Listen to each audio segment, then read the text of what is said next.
நம்ம ஹெல்த்தியாக சாப்பிடலனாலும், நம்ம பிள்ளைங்களுக்காவது ஹெல்த்தியா செஞ்சு குடுப்போம்ன்னு, ஒவ்வொன்னையும் பார்த்து ஹெல்த்தியா செஞ்சு குடுத்தா, எல்லாத்துலயும் கொஞ்சம் கொஞ்சமா சாப்பிட்டுட்டு மிச்சம் வச்சுட்டு போயிடுறான். சரி என்ன பண்றது? நம்ம தானே அத சாப்பிட்டாகணும். திடீர்னு சாப்பிட்டு முடிச்சதுக்கப்புறமா விளையாடுறேன்னு பொம்மையெல்லாம் இறச்சி வச்சுட்டு போயிட்டுருந்தாரு. அது எல்லாத்தையும் ஒரு ஓரமா எடுத்து வச்சுட்டு, இந்த முருங்கக்கா காலையில தெருவுல வித்துட்டு இருந்தாங்க. 4 கா ரூ. 10 முன்னலாம் ரூ. 1 ரூ. 10ன்னு வித்துச்சு. ஏன்னா, சீசன் அப்ப தான் ஸ்டார்ட் ஆகுற ஸ்டேஜ்ல ரூ. 1 ரூ. 10ன்னு வித்துது. இப்ப எங்க பார்த்தாலும் முருங்கக்கா கிடைக்குது. சீசன் வந்து நல்லா ஸ்டார்ட் ஆயிடுச்சா, 4 கா ரூ. 10ன்னு ஃப்ரெஷ்ஷா கிடைச்சதால அப்பவே வேலையோட வேலையா வாங்கி வச்சுட்டேன். நான் கட் பண்ணி வைக்கிறதுக்கு காலைல டைம் இருக்காது இல்லையா? பையனை போய் ஸ்கூலில் விட்டுட்டு வந்ததுக்கப்புறம் தான் இதெல்லாம் கட் பண்ணி எடுத்து வைக்க ஆரம்பிச்சிட்டேன். முன்னெல்லாம் பீஸ் பீஸாக குட்டி குட்டியாக தான் கட் பண்ணி வைப்பேன். நம்ம எடுத்து சமைக்கும்போது நம்ம கட் பண்ண 2 வாரமும் காஞ்சி போய் ஒரு மாதிரி கசப்பு தட்டின மாதிரி இருக்கா, அதனால ஒரு காயை 2ஆக கட் பண்ணி அதை அப்படியே எடுத்து ஃப்ரிட்ஜில் ஸ்டோர் பண்ணி வச்சுருவேன். நம்ம சமைக்கும்போது தேவையான சைஸில் குட்டி குட்டியாக எடுத்து கட் பண்ணிக்கிட்டால் ஃப்ரெஷ்ஷாகவும் இருக்கிற மாதிரி இருக்கும், டேஸ்ட்டும் மாறாமல் இருக்கும். நீங்கள் ட்ரை பண்ணி பாருங்கள். சாப்பிட்டு முடிச்ச கூட இதெல்லாம் முருங்கைக்காயெல்லாம் எடுத்து வச்ச கூட பாத்திரமும் கொஞ்சம் தேய்க்க வேண்டியது இருக்குது. அப்போலாம் சமைக்கும் போது அப்பப்போ நடுவில் கிடக்கிற சிங்கில் கிடக்கிற பாத்திரம்லாம் அப்படியே தேய்ச்சிட்டோன்னு வச்சுக்க, நமக்கு வேலை கொஞ்சம் ஃப்ரீயாக இருக்க மாதிரி. இல்லைன்னா அச்சய பாத்திரம் மாதிரி சிங்க்கு ஃபுல்லாக ரொம்ப போய் கிடக்கும். அந்த அளவுக்கு இப்போ இல்லாதனால கொஞ்சமாக கிடந்தது அதையும் இடத்துல வாஷ் பண்ணி வச்சுட்டு, இந்த மாதத்துக்கான கேழ்வரகு வந்து வாங்கி வச்சுருந்தேன். கேழ்வரகு மாவு காலி ஆகிடுச்சா, அதுவும் சரி கழுவி காய போட்டுருவோன்னு.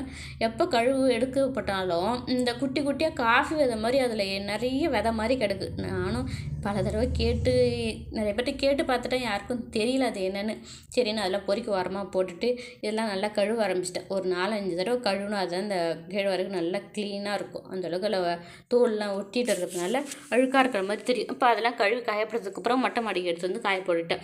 கிளைமேட் நல்லா சுள்ளுன்னு வெயிலில் இருக்கிற மாதிரி தான் இருக்குது. கொஞ்சம் நேரத்தில் அப்படியே மேகமூட்டமாக மழை வர மாதிரி ஆயிடுது. இது எந்த கணக்கில் எடுத்துக்கிறதே தெரியல. சரி எதுக்கும் காய போடுவோம். ஏன்னா கேழ்வரகு மாவு சுத்தமாக இல்லை. இன்றைக்கி கழுவி காலைல போட்டோன்னா ஈவினிங் போய் அழைச்சிட்டு வந்துட்டா நாளைக்கு சாப்பாடு செய்யறதுக்கு ஈஸியாக இருக்கும் இல்லையா?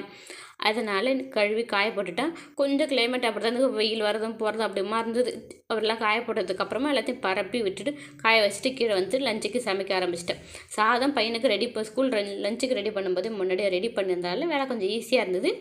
லஞ்சுக்கு இப்போ குழம்பு வந்து அப்பள குழம்பு தான் வைக்க போகிறேன். நேற்று வச்ச ரசம் கொஞ்சம் இருந்தால் கொஞ்சமாக குழம்பு வச்சுக்கிட்டா அதை வச்சு அப்படியே சாப்பிட்டுக்கலான்றதால கொஞ்சமாக மட்டும் ஹஸ்பண்டுக்கு எனக்கு மட்டும் கொஞ்சமாக அப்பள குழம்பு ரெடி பண்ணி. இந்த அப்பள குழம்பு ரொம்பவே சிம்பிள் தான். வெங்காயம் தக்காளி நமக்கு பூண்டு எல்லாம் போட்டு நல்லா வதக்கி எடுத்துட்டு குழம்பு மிளகாய்த்தூள் நம்மளுக்கு எவ்வளோமா போட்டுட்டு நல்லா கொதிச்சதுக்கப்புறமா இதில் அப்பளத்தை அப்படியே பொரிச்சு போட்டு குழம்பு ரெடி பண்ணிட வேண்டியது தான். இந்த அப்பளம் ஒரு அப்பளத்தை 4ஆக உடச்சி இந்த மாதிரி ஃபோர்க்கில் அப்படியே சொருவி இப்படி எண்ணெயில் போட்டு பொரிச்சு எடுக்கும்போது ஈஸியாக இருந்தது. கையில் எண்ணெய் படம் சூடு போடுற வேலையே கிடையாது. அப்படியே பொரிச்சாமல் அப்படியே குழம்புல போட்டு குழம்பையில் ரெடி பண்ணி முடிச்சுட்டேன். லஞ்சு சாப்பிட போகிறேன். நல்லா சுட சுட அப்பள குழம்பு வச்சு அதுக்கு சைட் டிஷ்ஷாக இந்த வத்தல் இருக்கு இல்லையா, அரிசி வத்தல், அதோட